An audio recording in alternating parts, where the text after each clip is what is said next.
Fala pessoal, sejam bem-vindos ao podcast do portal Fisiortopedia. Eu sou o Leandro Fukuzawa e serei o host do nosso canal.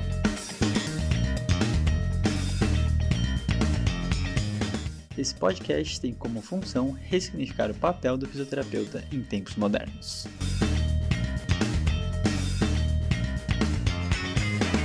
Fala pessoal, sejam todos bem-vindos a mais um podcast do Fisiortopedia. E hoje eu tô aqui praticamente pedindo desculpas por ter demorado tanto para chamar o meu querido amigo Luiz Escola, vulgo pai da Bia. Tudo bom, Luiz? Tudo bem, tudo bem, tudo bem. Obrigado pelo convite que chegou finalmente, né? Achei que eu fiz ortopedia virar internacional e tudo. Eu não ia participar de nenhum podcast, mas nunca é tarde. Então, muito obrigado pelo convite. A gente estava aguardando, né, o convite do Bruno para você poder falar inglês no podcast internacional. Então, assim, como demorou para sair, acabou demorando tudo. Então, eu falei, vamos chamar para falar em português mesmo, né? Pois Então, saiba que agora eu vou falar com o Bruno para poder fazer esse podcast internacional agora então, tá bom? Tudo bom. muito bom. E Rafael Crescicalante, tudo bom, Rafa? Tudo jóia. E, ô Luizão, antes tarde do que nunca, né, cara? Pensa assim. Antes tarde do que nunca, exatamente. É isso que eu tô pensando, cara. Exatamente. Mas o Luiz já é velho conhecido aqui de casa, né? Professor da casa, um dos nossos aí brilhantes professores, está por trás de toda a produção de conteúdo que a gente faz. Então, na verdade, o Luiz já é famoso aqui. A gente só está oficializando, né, um convite para outra forma de comunicação, para você poder falar, ao invés de escrever. Então, pensa assim. Muito Exato. bom, E muito agora as bom. pessoas estão conhecendo o rosto de Luiz Escola, para caso alguém não conheça, esteja vendo no YouTube, podendo ver esses belos sorrisos de Luiz Escola. Então, ó, Luizão, já começa se apresentando. Antes de qualquer coisa, eu só queria falar que a parte mais importante do currículo do Luiz é que ele é o meu primeiro melhor amigo da fisioterapia, meu amigo mais antigo dessa fisioterapia, né? Então, uma pessoa muito ilustre que está aqui hoje. Luiz, fala tudo o que você já fez na sua vida de forma resumida e, principalmente, o que que você faz aqui com a gente no Fisioterapia. Bom, pessoal, meu nome é Luiz Escola, eu sou fisioterapeuta, sou formado pela Universidade Bandeirante de São Paulo, formei em 2009. Aí depois entrei na minha residência na Santa Casa de São Paulo, aí trabalhei em alguns lugares, fiz meu mestrado na Unicid, defendi em 2017, e agora em 2021 eu entrei no meu doutorado em fisioterapia também lá na Unicid. Sou professor da Universidade Paulista, aqui em Campinas. Sou professor também de alguns cursos de pós-graduação, entre eles do Hospital Albert Einstein, da Universidade do Vale do Paraíba e do Fisiortopedia, aqui que a gente humildemente vos fala, onde aqui no Fisiortopedia, eu e uma mulher maravilhosa, também conhecida como Isadora, que é a minha esposa, a gente produz os conteúdos que saem semanalmente, a gente grava alguns cursos para Star, e agora pela primeira vez aqui no podcast, Antes Tarde do que Nunca. Muito bom. E com a produção do Fisioterapia está aumentando, agora eles têm a Bia, que daqui a pouco vai estar ajudando a gente também nessa produção, né? Então, como a demanda está muito alta, a gente falou, Falta, vamos, tem Luiz, que trazer aumenta, reforço. ajuda a gente aí. Então a gente deixa para o CNPJ da família, né? Todo esse dinheiro, para eles conseguirem auxiliar a gente, tá?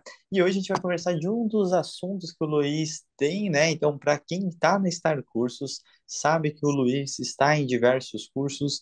Um deles é o de lesões meniscais, que saiu recentemente, e é o que a gente vai conversar hoje sobre esse assunto. Um tema super interessante, que eu acho que tem muitas particularidades, né, Luiz, que a gente pode conversar desde questões anatômicas até questões pós-operatórias aí. Então a gente vai fazer, como o Rafael Cresci Light fala, um ampassã de todos Não esses passou. assuntos.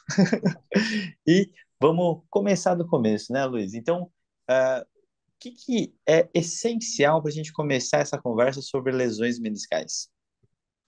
Bom, primeiro de tudo é a gente entender que a lesão de menisco é uma lesão muito comum na ortopedia, né? No esporte, enfim.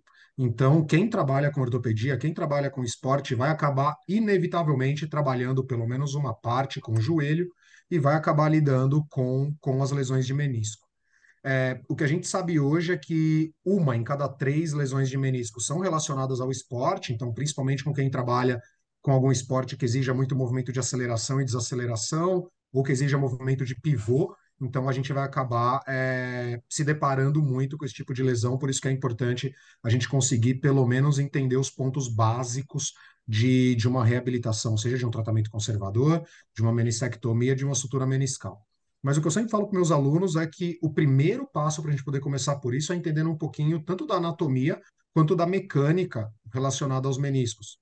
Então, obviamente, nós temos dois meniscos no joelho, né? O menisco medial, o menisco lateral, o menisco interno, o menisco externo, dê o nome que você quiser.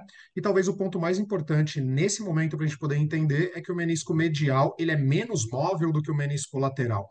Então, a gente tem algumas razões para isso, e talvez as principais delas, desculpa, sejam o formato do côndilo medial, que acaba sendo um pouco maior, é uma questão anatômica mesmo, então logo ele não permite essa mobilidade tão grande do menisco, e também que as fibras profundas do ligamento colateral medial, eles acabam se fixando um pouco no menisco também. Então, é uma lesão muito comum da gente ver, principalmente associado com a lesão do LCA, e quando a gente fala de lesões de menisco em pessoas mais velhas, que não têm histórico de entorse de joelho, é só aquela pessoa que começou a ter uma dor. Mais velho que eu falo ali, né, a partir dos 40 anos, que nem é tão velho, 40 anos, né? Hoje em dia eu já acho. 40 não. Mas. 49, é um menino ainda. É mínimo. Mas a pessoa que evolui com aquela dor na interlinha articular, sem histórico de estresse, de entorse, desculpa, nada do tipo, essa pessoa ela pode ter uma lesão de menisco degenerativa, que é onde hoje as pesquisas têm caminhado um pouco mais na direção. Perfeito. E é bem interessante todas essas características anatômicas do menisco. Eu acho que ela é o primordial para a gente começar realmente essa conversa, onde a gente vai lembrando aquelas coisas clássicas, né, da região da vascularização, vermelho, vermelho, vermelho, branco, branco, branco, onde tem a ver com essa quantidade de sangue que realmente chega na região, um possível potencial de cicatrização. Isso quando a gente pensava exclusivamente na questão do tecido sendo a origem da dor, né? Então, todo esse entendimento um pouco mais moderno, a gente não exclui essas informações, mas a gente vai entendendo que essas particularidades fazem muito sentido, né, Luiz? E eu acho que o ponto que você colocou, eu acho que é o mais interessante para a gente pensar quando a gente vê um paciente na nossa frente, que é essa colher essa história, uma de perfil como um todo dele, faixa etária, assim como você disse, o mecanismo propriamente dito de como que essa dor iniciou e muitas vezes a lesão meniscal, como ela tem aquela clássica dor na interlinha, né? Muitas vezes o pessoal confunde, e eu gosto de enfatizar isso, o que a gente chama de lesão traumática, né, Luiz? O fato de, às vezes, ele estar associado a alguma dor, a algum movimento, não necessariamente significa que aquela lesão é traumática. Então, eu acho um ponto crucial aí, eu gostaria que você comentasse em relação a isso, para a gente começar já a ajudar quem estiver escutando a colher essa história do paciente que está na frente dele, né? Então, por favor, Luiz. Sim, perfeito. Hoje a gente sabe, na verdade, tem até um estudo americano, se não me falha a memória agora, que ele mostra que tem muitas pessoas com lesão de menisco, principalmente degenerativas, e que não apresentam nenhum tipo de dor no joelho.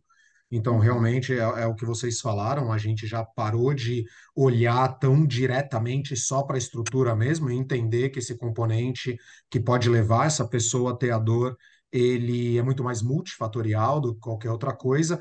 E isso, Leandro, é um ponto essencial, um ponto muito importante, que é o seguinte: a pessoa ela pode ter uma entorse, mas não necessariamente a lesão ela aconteceu naquele momento da entorse. uhum, Então, há um tempo atrás, eu tive até uma paciente que aconteceu isso, que ela chegou me contando a história clássica. Ela estava jogando vôlei, ela saltou para bloquear, na hora que ela aterrissou, ela virou o joelho dela, ela já é uma pessoa um pouco mais velha, e quando ela trouxe a ressonância também, na hora que eu olhei a ressonância, era uma lesão degenerativa. Então, quer dizer, ela não teve a lesão provavelmente naquele momento da entorse. Porque uhum, senão a característica da lesão até é diferente, né? Então, a lesão traumática, depois da entorse, né? Normalmente ela é mais vertical, enquanto a lesão degenerativa, normalmente ela é mais horizontal. Então, a característica de lesão dela era uma característica diferente. Eu tive que conseguir explicar isso daí para ela na hora, falando que ela tinha tido uma entorse, sim, mas que provavelmente aquela lesão já estava ali uhum. antes disso. Então é um ponto bem importante para a gente poder levantar com os nossos pacientes, com as nossas pacientes também. Perfeito. E olha que interessante, né? Eu acho que dentro da tua fala a gente pode puxar para um próximo passo que a gente colheria até nessa história, né? Que é uma preocupação normalmente do paciente e antes a gente também se preocupava muito, né, como o processo era corretivo em relação à parte do menisco, a questão de você entender quando a gente se preocupa com uma lesão meniscal.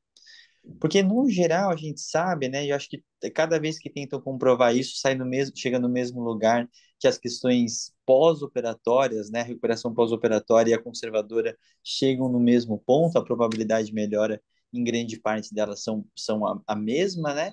A preocupação da cirurgia, né? De fazer uma meniscectomia, se faz uma sutura, se faz alguma coisa do tipo. Então, eu acho que a gente pode chegar um pouco nesse ponto, Luiz, para você falar um pouquinho quais são os tipos de lesões meniscais que a gente tem e qual seria a preocupante, né? E se clinicamente a gente conseguiria detectar isso de uma forma interessante, até para evitar, por exemplo, o excesso de exame de imagens, o pedido desnecessário, né? E conseguir aliviar o paciente em diversas situações, né? Então, acho que a gente pode ir por essa linha, por favor. Na minha opinião, o primeiro ponto é o seguinte: quando a gente fala de lesão ortopédica, de lesão musculoesquelética, lesão preocupante é aquela que gera incapacidade, seja Uhum, ela para o lado que for. Seja o fato dessa pessoa ter muita dor e por isso isso acabar impedindo ela de fazer alguma atividade do dia a dia, alguma atividade esportiva, ou seja, algum outro fato que leve a uma alteração funcional. Quando a gente fala disso, é importante a gente entender o seguinte: quando a gente fala que o tratamento conservador é bem parecido, né, com o tratamento cirúrgico, hoje a gente tem uma moderada qualidade de evidência para a gente poder falar sobre isso a respeito das lesões de menisco degenerativas, perfeito. principalmente. Então, um outro ponto importante que a gente tem é: existe bloqueio articular ou não nessa Uhum, articulação? Porque quem lida bastante com isso, ou quem vê isso, pelo menos com uma frequência relativamente grande, vai saber que muitas vezes a pessoa que ela tem uma lesão de menisco, ela pode acabar evoluindo com o joelho um pouco fletido, e quando ela tenta estender, ela fala que dói muito. E na maioria das vezes ela nem consegue estender esse uhum, joelho de tanta dor. Então é um bloqueio mecânico mesmo que acontece ali, que pode levar essa pessoa a ter aquela dor aguda. Então, quando a gente fala de lesões degenerativas, a gente tem uma moderada qualidade de evidência, e esse ano saiu na British Joint Sports Medicine, se não está me falhando a memória aqui agora, um estudo mostrando também, comparando cirurgia, menissectomia parcial, com tratamento conservador baseado em exercício para lesões traumáticas agora, só que uhum, um detalhe importante, sem bloqueio articular. Então, eles uhum. excluíram quem tinha bloqueio articular e, para surpresa de zero pessoas, num follow-up de 2 anos, eles viram que não tinha diferença. Então, talvez, cara, o grande ponto que a gente tem que pensar hoje é o seguinte: essa pessoa teve uma lesão meniscal. Ela tem bloqueio articular ou não? Isso vai Uhum. ser o primeiro ponto que vai mostrar para a gente se a cirurgia deveria ser a primeira linha de tratamento ou se o tratamento conservador deveria ser a primeira linha de tratamento. Em relação ao que você falou, que para mim é um ponto muito interessante de tomar cuidado um pouco com esse excesso, às vezes até de exames de imagem que a gente pode ter, tem um cluster bem interessante que foi publicado na Arthroscopy, que para a gente poder conseguir identificar se essa pessoa, quer dizer, pelo menos aumentar a probabilidade da gente saber se essa pessoa teve uma lesão meniscal ou não. Então é dor, a hiperflexão ou a hiperextensão forçada, Uhum, dor na interlinha articular e um sinal, uma sensação de clique na hora do teste de McMurray. Então, se uhum. tudo isso tiver positivo, a probabilidade é bem grande de que essa pessoa tem sim uma lesão de menisco. Então, talvez só isso já seria um ponto bem interessante para a gente poder conseguir diminuir o número de exames de imagem para pessoas que potencialmente apresentam uma lesão meniscal. Perfeito. E eu acho isso extremamente relevante, né, Luiz? Porque eu acho que ele simplifica o que a gente vai investigar, né? E a gente também tem que colocar, né, acho que a consciência em relação a nós, profissionais da saúde, que a gente não vai atuar diretamente numa cicatrização do tecido. Isso é uma natureza de todo o processo fisiológico, né, da cicatrização, e muitas vezes ele vai continuar alterado, porque dependendo do paciente e ou do profissional que conduzi-lo, eles vão ficar tranquilos somente quando cicatrizar, mas assim, esse cicatrizar ele é muito relativo e a gente não vai ficar conferindo, né? Senão a gente teria que fazer um follow-up com exame de imagem para realmente fazer isso. E quando o Luiz fala de bloqueio articular, é um bloqueio real, tá, gente? Não é uma crepitação, não é um estalido aqui ou ali, é uma sensação realmente que o paciente fala assim, cara, eu não consigo esticar, eu sinto que está preso. Então, é isso, e para quem, qualquer pessoa que passar por essa situação, eu e o Luiz já passamos juntos algumas, né? Desde a nossa época de Clinorte, aquela coisa de destravar um joelho, ele é totalmente complexo, né? Porque você tem que ficar rodando para um lado, estende para o outro, roda, flat, tenta fazer todas as artes cinemáticas que existem para tentar realmente fazer alguma situação. Então, a gente começa a talvez pensar em cirurgia em situações de bloqueio articular e dependendo de todo esse trauma. Então, independente do tipo de lesão, se ele não tivesse bloqueio, talvez a gente diminua esse grau de preocupação e o nosso foco terapêutico acaba não indo para a essa parte realmente de cirurgia, né? Mas a gente sabe muitas vezes, né, Luiz, que a cirurgia ela pode acontecer e tem uma das discussões que eu acho que eu vejo alguns, até nome de paper, né, que é Save the Meniscus. Então, as pessoas estão com esse processo de salvar melhor a estrutura e o processo da sutura dela por si só talvez possa ter um aumento aí em algumas situações. Então, assim, esse processo de caso a pessoa vá para a cirurgia e ele faz a sutura ou não, qual que é esse ponto bom para a gente tentar entender, Luiz? Quando a gente se preocuparia ou não para falar sobre a sutura, porque isso com certeza muda e muito, aí é um ponto interessante, no procedimento pós-cirúrgico e na nossa reabilitação especial, né? Na verdade, pensando anatomicamente, agora eu Uhum, vou ter um pensamento biomédico mesmo, estrutural do negócio. Que é o seguinte, é claro que quanto mais você preservar do menisco, melhor é. uhum, Porque o menisco ele vai ter essa função ali de amortecer, enfim, então ele vai preservar a articulação. Então isso é um primeiro detalhe. Segundo, qualquer cirurgião que se preze de joelho, ele vai olhar a área do menisco que foi lesada. Então, como você falou, né, o menisco ele vem se vascularizando da periferia em direção ao centro, né? Então, da parte de fora para dentro. Quanto mais para fora tiver a lesão, maior a probabilidade que você tem de uma sutura pegar, né? Como a gente costuma falar assim, então de você ter uma melhor cicatrização.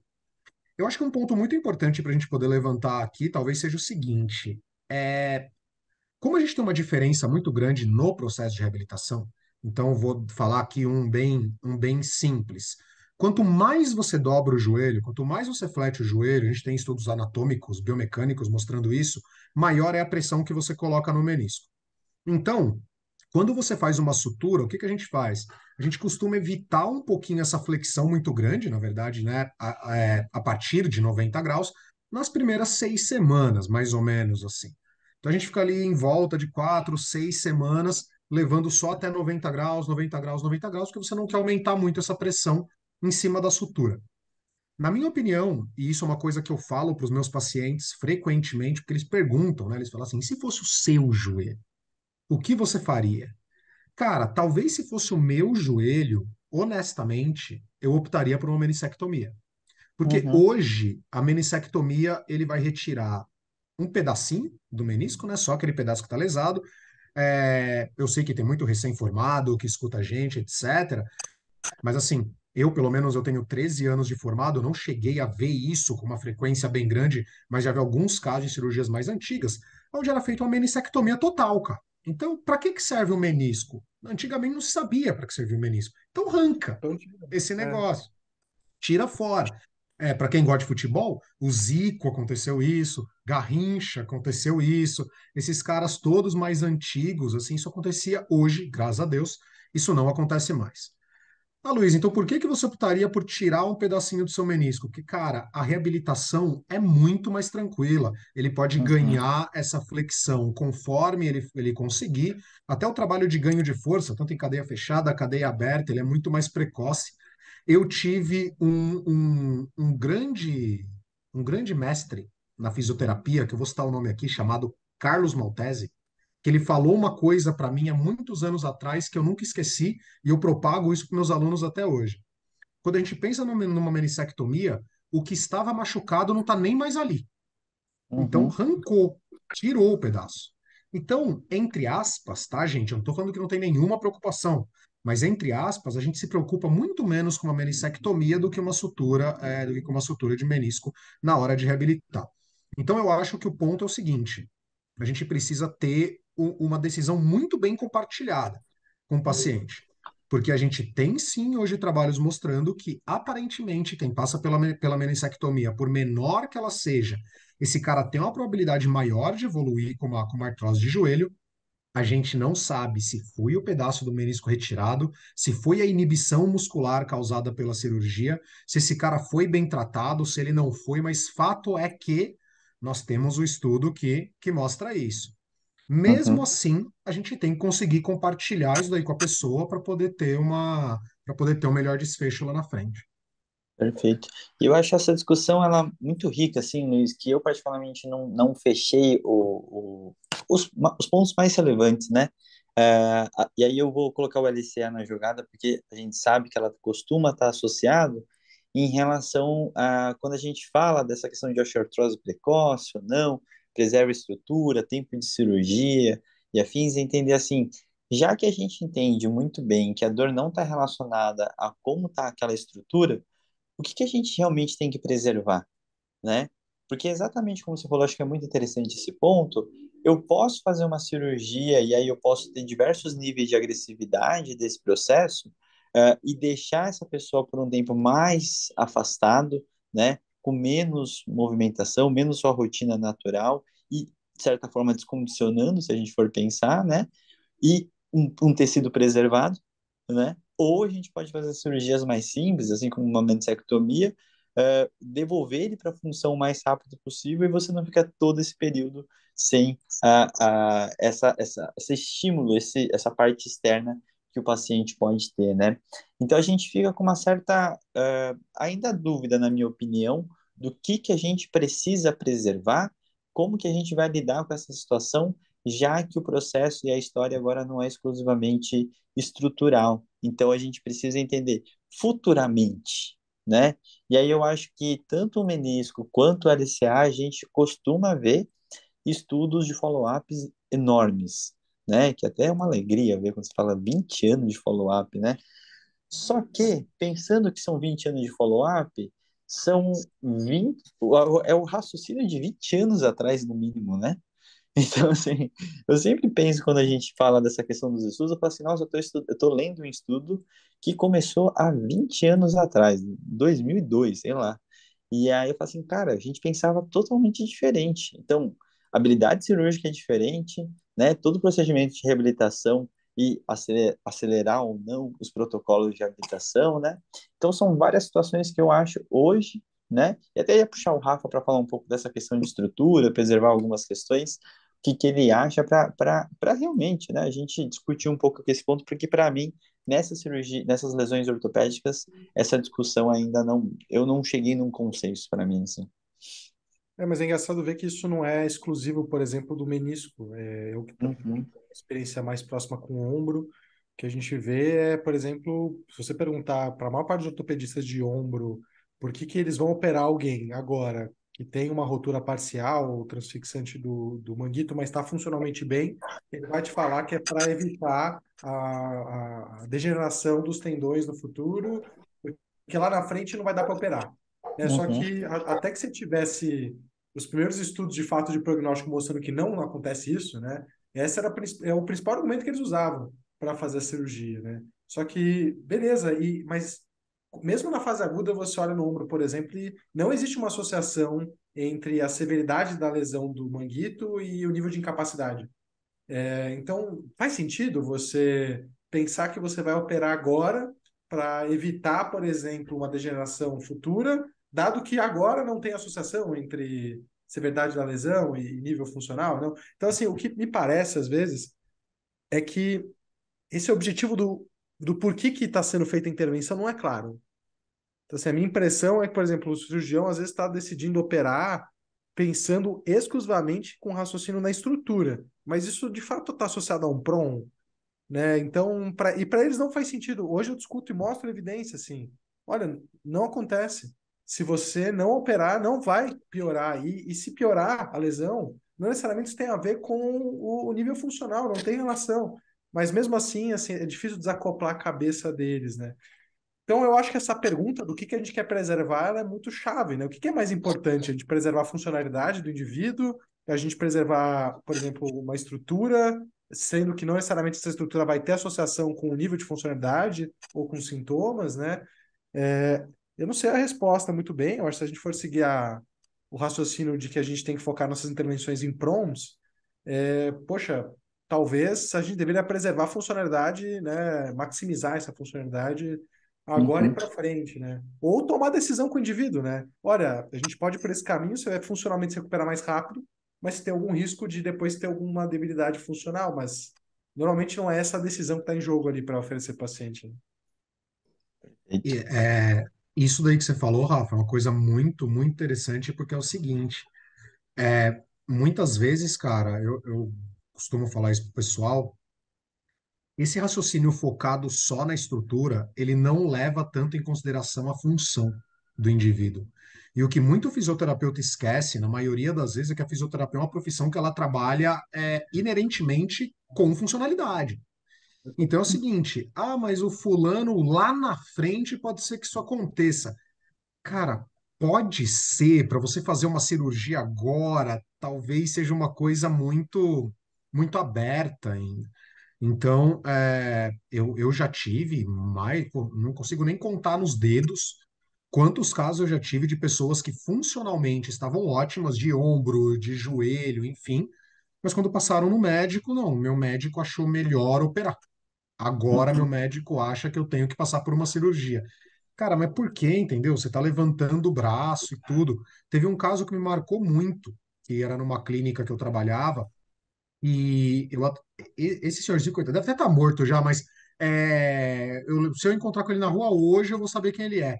Porque ele mostrou uma radiografia para mim de joelho que tinha uma artrose, que eu acho que foi das piores que eu já vi na minha vida, assim. E ele estava do meu lado, agachado, quase de cócoras. Então, assim, o exame de imagem, se eu tivesse o pensamento que eu tenho hoje, eu teria tirado uma foto daquele exame de imagem. Porque era uma coisa absurda. E ele não tinha, ele falando, cara, eu não tô entendendo. O senhor gente tinha 91 anos, agachado de cócoras. Desculpa, Leandro, mas ele era um japonês, né? Porque eu poder conseguir fazer isso tem que ser, né? Tem que Só ser, né? oriental mesmo consegue. Estilo Obrigado. de vida, qualidade de vida e tudo. Ou quando o Boas Leandro tiver plantações de 91 arroz. anos, a gente vê se ele vai estar fazendo isso tudo. É, mas eu lembro que ele virou para mim e ele fez uma questão. E eu não tinha esse pensamento ainda mais, menos biomédico, vamos colocar assim, que eu ainda estou trabalhando muito isso na minha cabeça, menos biomédico. Eu lembro que ele fez uma pergunta super legítima. Ele falou assim: Mas eu tô bem. Por que que ele quer me operar se eu tô bem? Cara, eu não soube o que responder para ele na ocasião. Eu devia ter uns 3 anos de formado, assim, eu não soube o que responder para ele. Eu olhei e falei: Olha, o cirurgião é um cirurgião, que ele tá, se você não tá achando bom, procura uma segunda opinião. Foi o máximo Uhum. que eu pude falar para ele na ocasião. Então, isso acontece, vocês, quem tá ouvindo a gente aqui, cara, com certeza passou por isso, com certeza, ou vai passar. E deixa eu aproveitar essa situação, Luiz, que eu acho que é uma discussão que a gente pode chegar antes até de alguns cuidados pós-operatórios, né? É, em relação a tratamento conservador, né? Tem algum caso que você desiste ou desistiu e fala assim, cara, vamos operar? Né? Então, assim, mesmo não tendo essa indicação, e a gente falando desses 50-50, né, ou a chance de ser muito próxima da melhoria das duas situações, qual que é esse ponto que você desiste e fala assim, cara, esquece, vamos operar e zerar o rolê? Bom, a verdade verdadeira é o seguinte: eu, particularmente, costumo desistir muito pouco. Normalmente, quem desiste é o próprio paciente. Então, quando ele Uhum, senta comigo no começo, a primeira explicação que eu dou para ele eu falo, olha, a probabilidade, se você, como não tem bloqueio articular, não tem nada do tipo, a probabilidade é de que a reabilitação vai ser igual à cirurgia. Isso é uma coisa que eu gosto sempre de deixar muito claro, porque o que o pessoal fala então a cirurgia de menisco não serve para nada. E não, ninguém está falando isso aqui.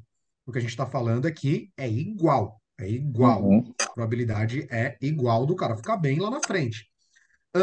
O que os estudos mostram para a gente hoje esse programa de reabilitação baseado em exercício ele tem que durar por volta de 4 meses.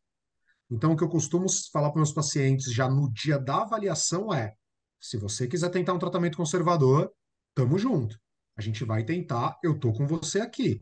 Mas tem uma coisa, eu preciso de 4, 5, talvez 6 meses para a gente poder ter um resultado ou não, e aí Uhum, sim você evoluir para cirurgia. Eu já tive casos de pacientes que falaram assim: Luiz, tamo junto, vambora, a gente faz. Tiveram casos que deram certo. Tiveram casos que com 3 meses o cara virou e falou assim: olha, sabe de uma coisa? Eu não tô afim de esperar mais. Eu vou falar com o meu médico e tal, e eu quero operar. A decisão é sua. Eu expliquei tudo, tentei pelo menos. A decisão é sua, ok. Ou tem aquele caso que o cara fala assim: peraí, eu posso fazer isso tudo e pode não dar certo? É, a probabilidade uhum, existe. Ah, então eu prefiro operar. Prefiro operar. Então, tá bom, decisão sua também. sim.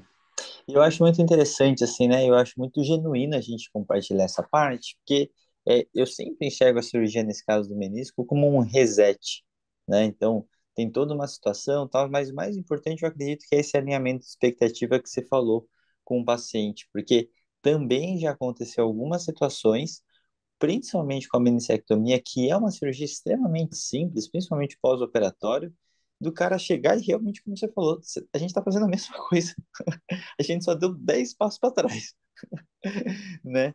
Então, assim, às vezes, essa situação do desistir está numa fase avançada da reabilitação, que só aquele finalzinho que não deu certo.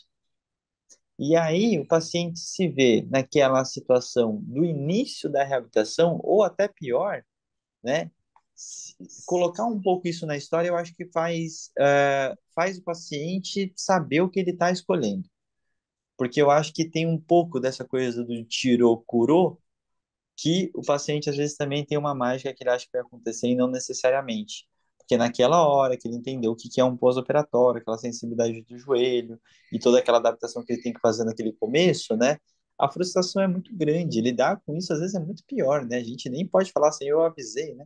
Ficaria até mal do nosso lado, mas. É chato falar isso pro cara, né? Dá vontade, mas é chato. Então tem um processo que a gente tem que realmente, acho que só criar esse cenário de forma muito concreta para ele entender o que que ele está decidindo, né? Então, isso é uma coisa super interessante. Posso só dar Voltando, mais um pitaquinho claro, nesse por ponto favor. só? É uma coisa que eu costumo falar que você falou, né? A gente vai dar 10 passos para trás. Uma coisa que eu costumo falar muito claro, né, gente? Vocês estão ouvindo a gente, estão assistindo a gente aqui, é o seguinte: quando a gente tem essa oportunidade, né? Porque muitas vezes esse cara já chegou operado. Então você Sim, nem teve oportunidade de conversar com ele antes. Mas quando a gente tem isso. oportunidade, uma coisa que eu sempre reforço para ele é sobre a inibição do quadríceps. Uhum, Então eu falo para ele: olha, hoje o negócio pode não estar muito bom, mas seu quadríceps está funcionando pelo menos ali próximo do que a gente espera.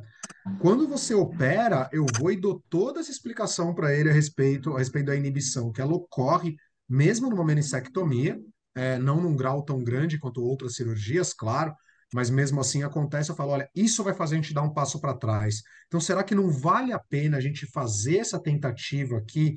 Se por um acaso, se você não está com pressa, se você não está com nada, a gente vai. E eu sempre faço um paralelo com o tratamento conservador do LCA, né? É lógico que, pô, época de Copa do Mundo agora, se é o Neymar que baixa lá 6 meses antes da Copa, eu falaria pro Neymar, eu falaria, opera. Opera porque em 6 meses você tá jogando bola. Você vai pra Copa.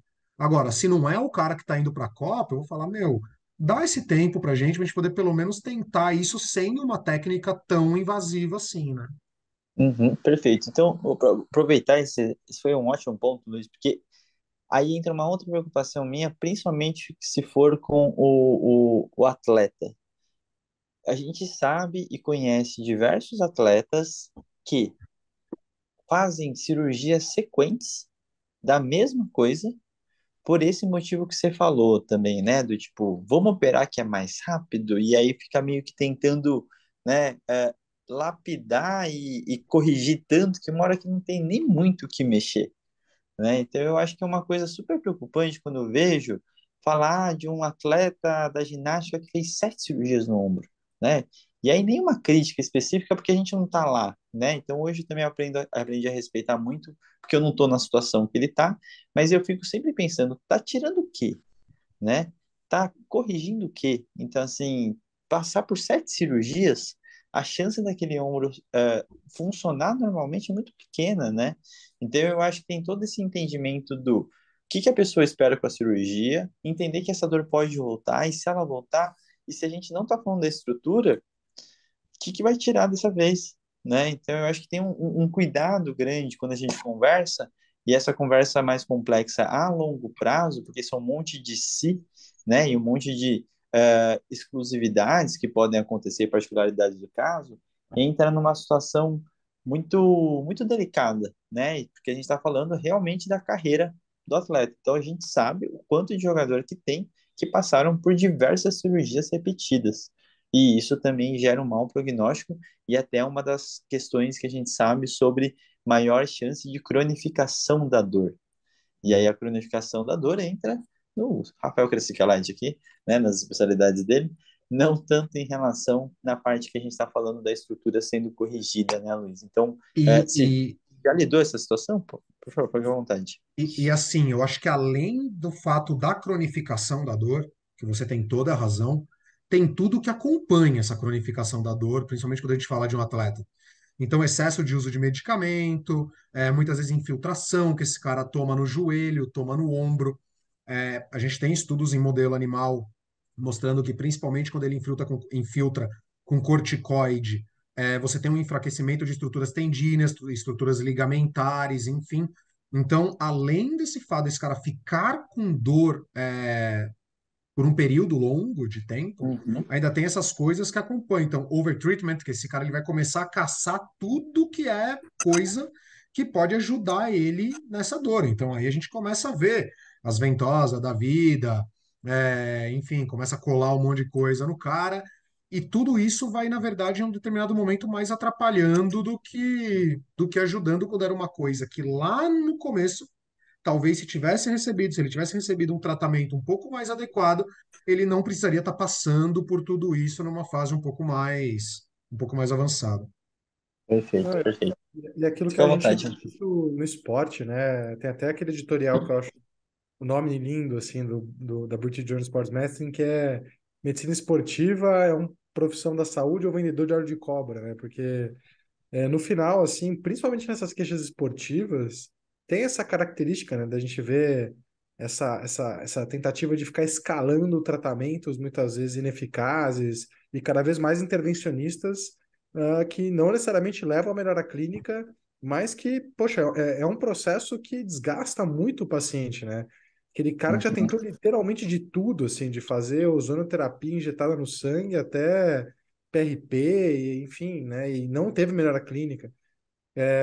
Eu acho que tem esse lado aí que é o intangível, por assim dizer, né, desse excesso de tratamentos, que é a pessoa de tanto, né, escutar opiniões diferentes, tentar, ela vai só se frustrando, assim, né? Então acho que tem muito dessa parte que não é só, por exemplo, evoluir para uma dor crônica, não é só ele ter uma incapacidade persistente, mas, poxa, isso afeta muito a qualidade de vida, interfere muito, né?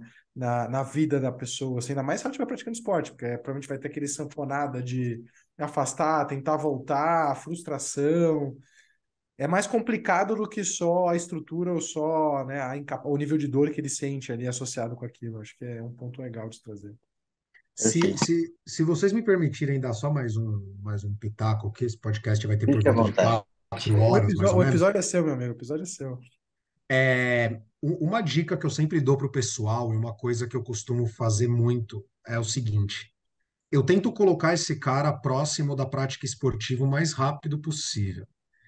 É claro, né? A gente vai tentar, dependendo do que aconteceu com ele, sei lá, se ele fez uma sutura de menisco, por exemplo. Óbvio que você não vai colocar ele em cima de uma cama elástica num pé só, chutando a bola na segunda semana. Mas não tem problema nenhum ele ficar sentado, por exemplo, na maca, e você separar ali 5, 10 minutinhos da sua sessão para você jogar a bola para ele sentado, mandar a bola de cabeça para você. Eu Uhum. passei por isso semana passada. Foi um paciente que ele fez uma reconstrução da LCA, um menino super bacana de 16 anos. E quando eu fiz isso, ele chegava sempre com a cara meio amarrada na sessão, assim, sabe, e tal. O primeiro dia que a gente fez isso, eu falei para ele, eu falei, cara, eu nem sabia que você tinha dente. Foi a primeira vez que ele saiu de lá dando dando um sorriso. Então, às vezes, a gente pensa em prática esportiva, e, de novo, eu sei que às vezes tem muito recém-formado, enfim, pessoal assim escutando a gente pensa, por causa do Instagram e etc., a gente pensa no cara pulando num pé só em cima do bozu, né? Mas prática esportiva, muitas vezes, é você colocar ele próximo do que seria a prática. Às vezes isso é possível, como o caso de um jogador de futebol, um jogador de vôlei, uma jogadora de vôlei, de handebol, enfim. Mas isso não é tão fácil, como, por exemplo, um surfista. Fica um pouco mais difícil de você conseguir fazer isso. Mas dentro do possível, sempre tentar ir incluindo isso o mais rápido possível no programa de reabilitação. Isso porque você não mora perto da praia. Senão, com certeza seria mais fácil. Então tá Mas, fácil, né? mas brincadeiras à parte, eu acho que essa discussão ela é muito boa, né? E ela é muito importante entender. E eu vou fazer só uma quebra aqui para a gente ir para os. Não é momento final, mas a gente chegar num ponto, porque o resto vocês vão se descobrir lá no curso do Luiz. Que eu acho que a gente conseguir dividir as principais diferenças depois que operou, tá? Então, vamos pensar que a gente tem a situação que eu vou colocar aqui: meniscectomia, sutura e a sutura com o LCA. Né? Eu acho que são as três situações mais diferentes que a gente fala do pós-operatório do menisco, né? E para a gente fechar de último ponto aqui, Luiz, o que a gente tem de reais grandes diferenças nessas três situações aí?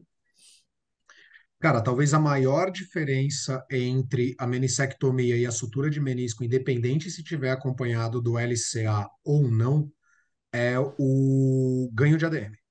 Então, Uhum. realmente, quando a gente faz uma menissectomia, cara, assim que possível, esse paciente ou essa paciente pode ir ganhando essa amplitude de movimento o mais rápido possível para a flexão, né? A extensão a gente quer sempre zerada, mas poder ir ganhando para a flexão.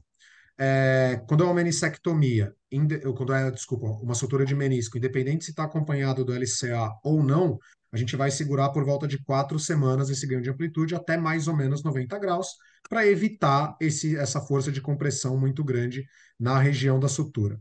Ahn, a sutura de menisco é a sutura de menisco com LCA. Na verdade, pensando no menisco, a gente não vai ter grandes diferenças na hora de fazer o processo de reabilitação. Talvez o ponto-chave da diferença esteja em que tipo de reconstrução do LCA foi feito. Então, que tipo de enxerto foi usado, porque a gente vai tomar os cuidados inerentes àquele tipo de enxerto. Agora, em relação ao menisco, a gente mantém a mesma coisa. Outra coisa é que a maioria dos cirurgiões, isso principalmente em pessoas que estão um pouco acima do peso e etc., eles acabam optando na pessoa que fez a sutura de menisco pela utilização de muleta e de imobilizador com o joelho travado em extensão. Então, essa pessoa ela já pode descarregar o peso com o joelho travado em extensão pelo imobilizador, e aí ela vai usar essa muleta também. O que acontece de diferente na menissectomia é que esse cara ele chega sem imobilizador, via de regra, pra gente, e normalmente ele chega de muleta, mas a muleta ela é retirada a critério do terapeuta e conforme o conforto do próprio paciente. Então, normalmente, a gente não costuma ver grandes problemas para poder retirar a muleta em quem fez a menissectomia, na verdade, como a gente está falando de um cara muitas vezes que é mais ativo fisicamente, etc. Normalmente esse cara Uhum. ele quer tirar essa muleta quer tirar essa muleta rápido, né? Mais rápido. E isso acaba, na verdade, muitas vezes até jogando a favor da gente nesse momento, que ele não é aquela pessoa que está com tanto medo assim de descarregar o peso nesse joelho. Perfeito. Então, eu acho que é bem interessante colocar essas questões, né? Porque a sutura por si só, ela traz realmente um cuidado com o que está sendo protegido, né? O que está sendo reconstruído, né? Então, assim, a dica maior em relação a tudo isso é, se você está vendo que é uma meningectomia e existe uma debilidade muito grande do paciente, tem alguma coisa estranha, né? Então, porque normalmente a coisa da meningectomia é não atrapalha, né? Se você não atrapalhar, tudo vai acontecer de forma muito natural. A natureza do processo inflamatório lá vai acontecer e então a gente não deve ter grandes preocupações com a sutura, com a meniscectomia, perdão. Qual que é o maior? Aí eu vou dar uma dica, na real, assim, como o Luiz falou, costuma ser um cara mais ativo, costuma ser uma reabilitação mais tranquila e é fácil, na minha opinião, o paciente se empolgar demais. E aí ele prejudica o processo, né, inflamatório e toda a questão de edema, e às vezes demora para sair aquele edema porque o paciente se sentiu bem demais antes do tempo, né? Então, acho que tem uma conscientização e eu acho que a gente tem que fazer o papel. Sempre eu falo do termômetro do paciente, se ele for muito corajoso, a gente vira medroso e o inverso acontece, né? Porque senão o cara se empolga e aquele joelho nunca desincha ou aquele quadríceps nunca começa a desinibir, porque realmente o paciente passou do ponto, se empolgou, ou a gente mesmo como fisioterapeuta também se empolgou, né? Então isso O que acaba acontece com acontecendo. uma frequência bem grande. Exatamente. O paciente, quando ele vai muito bem também, a gente dá uma empolgada, né? Então, eu acho que isso é importante a gente lembrar, né, dessas situações um pouco mais pontuais, mais críticas, para a gente realmente reabilitar o paciente de forma adequada, tá? Luiz, a gente está no momento final, eu acho que a gente discutiu várias coisas que eu prefiro mais do que os protocolos dos pós-cirúrgicos, porque tudo isso a gente vê em aula e tudo mais na literatura. A gente vai fechar com aquele quadro que eu e o Rafa a gente adora fazer, né? Que é uma pegadinha aí para você pensar, que é o que a gente chama de 3x3, aonde primeiro você vai responder quais são os três principais pontos que você tem que se lembrar quando se fala de uma lesão, uma reabilitação meniscal. Então, vamos lá, 3 pontos importantes para poder lembrar. Caramba, eu sabia que ia ter isso, eu devia ter escrito isso no É, papel, né, cara, previamente. pegadinha, pegadinha, cara. Eu já escutei, já eu sabia. Eu vi o aperto que vocês colocaram o Candy, coitado. Eu escutei, eu vi o que aconteceu com ele, eu não me preparei, tá vendo só? Vamos lá, então. 3 pontos importantes a respeito da reabilitação. E do menisco, né? E aí pode A colocar respeito tudo que você quiser. Sutura e qualquer tudo que coisa você de quiser. Tá menisco. livre. Tá livre. Beleza. Então, o primeiro ponto, na verdade, é a gente conhecer a anatomia do menisco. Para mim, isso daí vai ser sempre o ponto-chave, porque isso vai mostrar para você, quando você estiver conversando com o seu paciente, qual provavelmente é a indicação que ele vai ter caso ele evolua para um procedimento cirúrgico nessa situação. O segundo ponto para mim é a gente conseguir entender como que foi o mecanismo que levou esse paciente a te procurar. Então ele teve uma entorse, não teve, a dor começou do nada, enfim, ele tem bloqueio, ele não tem bloqueio, porque isso tudo vai já guiando sua própria linha de raciocínio para você poder conseguir explicando para o paciente, se você tiver essa oportunidade, qual que vai ser o provável tratamento que ele vai receber lá na frente. Por último, mas não menos importante, qual o tipo de tratamento que ele recebeu. Então a gente acabou de falar aqui nesses momentos finais aqui sobre as principais diferenças que você tem entre a meniscectomia e a sutura de menisco. E a partir do momento que você entender que uma cirurgia é diferente da outra e que a reabilitação é diferente, isso vai fazer com que você consiga devolver esse cara para a função dele, seja lá qual for, o mais rápido possível dentro daquela cirurgia específica que ele conseguiu fazer. Perfeito. Muito bom, Luiz. Muito bom. Vamos para a segunda parte agora. Três Ah, tem coisas que. mais, né? Lógico, tem mais duas ainda. Três coisas que não se deve fazer numa reabilitação de menisco. Primeira coisa de tudo é você botar terror no paciente. Isso é o que eu mais vejo. Então o cara chega e fala assim: olha, deixa eu pegar meu joelhinho aqui, que eu vou te mostrar o que acontece. Tá vendo? Isso daqui é um menisco, ó. O que que ele vai fazer? Ele vai tirar um pedaço desse menisco. Cara, primeiro que eu não gosto, tem muitos anos já que eu não gosto mais dessas, nem sei como é que chama, essas pecinhas, tipo, que nem o cara tem joelho, coluna, tornozelo, ombro. Não gosto porque isso para mim mais atrapalha do que ajuda. Uhum. Então o paciente vê aquilo ali, ele fica apavorado, sem botar terror nele. Então, primeira coisa para não se fazer.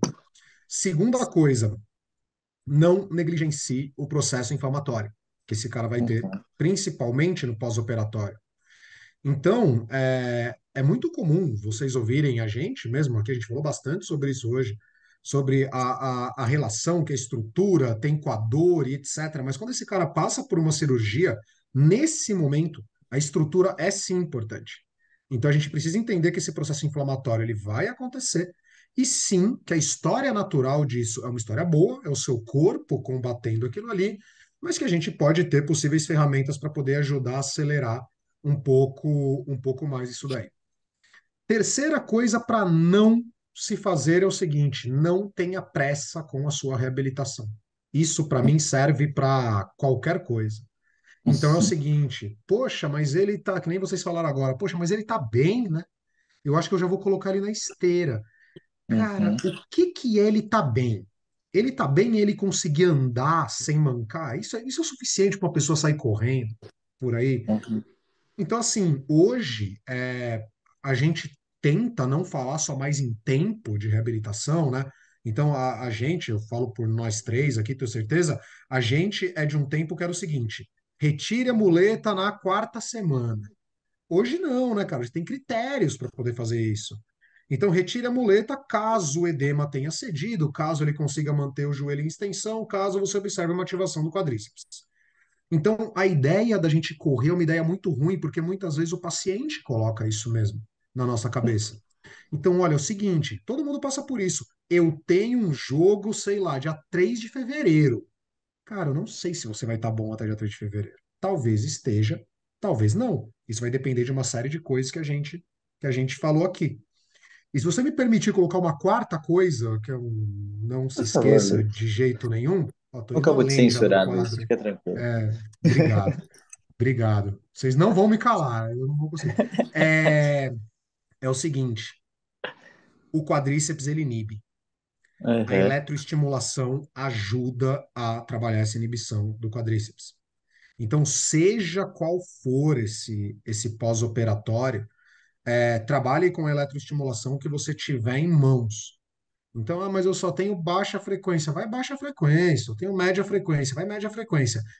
Trabalhe com eletroestimulação. Eu aqui, esse cara que vos fala, não sou o maior fã do mundo de eletroterapia. Todo mundo que me conhece sabe disso. Eu acredito muito no movimento, no exercício, enfim, dentro de um programa de reabilitação, mas nessa situação a eletroterapia vai ajudar a gente bastante. Então, é uma coisa para a gente não negligenciar também. Muito bom, muito bom. Então, por último, Luísa, e para finalizar de verdade agora, vou despertar o seu lado pesquisador, que eu sei que está aí, né? Sempre muito ativo. Três pesquisas que você faria com menisco. Três pesas. Ah, tem uma que eu tenho uma vontade enorme de fazer. Porque esse estudo, na verdade, cara, ele existe no Reino Unido. É. O que que eles fizeram? Eles avaliaram os procedimentos que foram feitos num período, procedimentos ortopédicos, né, que foram feitos num período de 10 anos. Então foram aproximadamente 1,5 milhão de procedimentos que eles avaliaram. Claro que lá eles devem ter um computador, onde o cara sentou e já conseguiu ver isso logo de cara, que no Brasil talvez fosse um pouco mais difícil a gente conseguir fazer, mas eles viram uma coisa muito interessante, que o número de menissectomias lá caiu conforme as evidências foram aparecendo. Então, Hum. primeiro você teve um aumento, o que eu considero que é normal, né? O cara vai aprendendo a fazer cirurgia. Depois ele estabilizou, e conforme esses estudos que a gente conversou bastante aqui hoje foram saindo, o número de menissectomias foi caindo. Eu queria saber se isso no Brasil acontece. Então, é um primeiro estudo que eu gostaria de fazer. Eu tenho meu dia a dia, minha prática, no grupo que a gente faz parte, eu tenho visto muito menos menissectomias como primeira linha de tratamento, Uhum. mas eu sei que isso não é uma realidade ao redor do Brasil, então tá aí um estudo que eu queria fazer.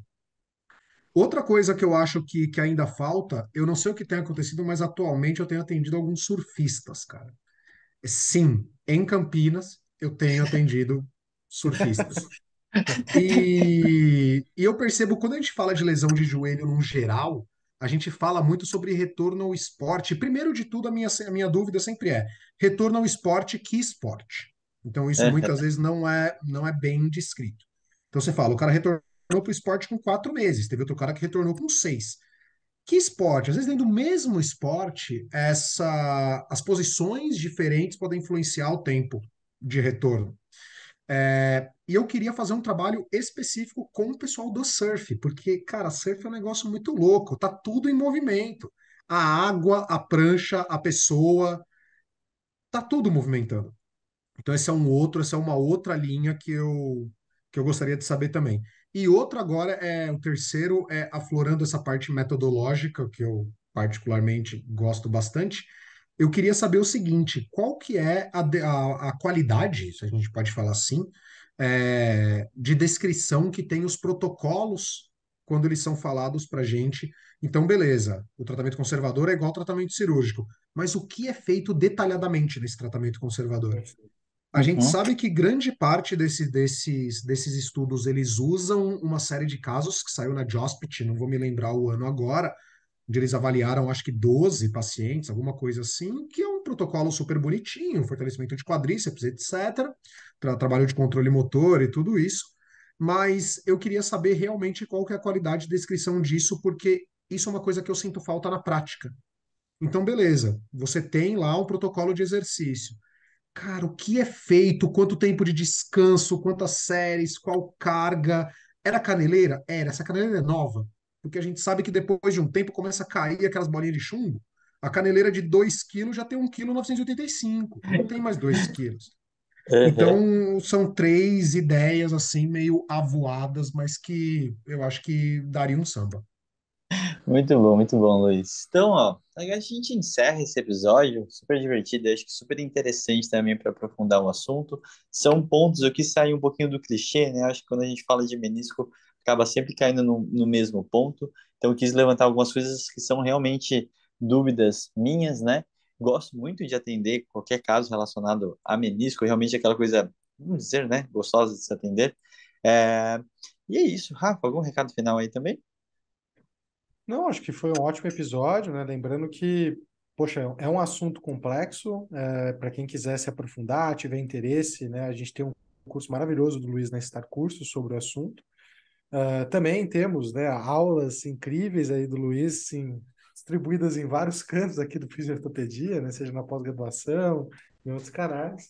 E agora esse aqui vai fazer parte, né, do pupurri, já que temos umas palavras diferentes, né? De conteúdos produzidos por Luiz Escola aqui no Fisiortopedia. Então foi um episódio maravilhoso, Luiz.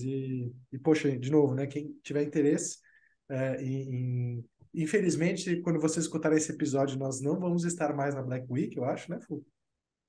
Acho Da que Star. não. Acho que Vai, não, vai que né? sobra uma rebarba lá, né? Bom, O vai que chefe ficou sobre. louco, né? Vocês vão talvez poder assinar Star Cursos com baita de um desconto para poder se atualizar de forma continuada. E esse é um curso que eu acho que vale a pena muito realmente assistir, porque nada melhor do que escutar a teoria, mas também ver alguém que tem muita experiência prática mostrando, né, como aplicar no dia a dia o que a literatura fala que tem de melhor por aí. Maravilha. Luiz, algum recado final aí? Bom, pessoal, muito obrigado pelo convite, primeiramente.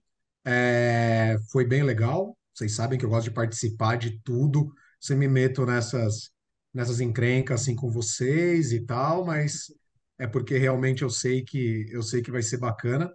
É, Assim, pessoal, o que a gente tentou falar aqui hoje foi realmente uma coisa por cima, porque como o Rafa falou, é um assunto bem complexo, que a gente teria muito mais coisas para poder discutir, mas quem tiver interesse, o curso está lá, na Star Cursos. Aproveitem qualquer dúvida, estou à disposição. Muito bom. Então é isso. Encerramos nosso episódio 147 do podcast do Ortopedia. Muito obrigado para todo mundo que chegou até aqui. Não esqueça de curtir, compartilhar e até o próximo episódio. Grande abraço. Valeu, pessoal.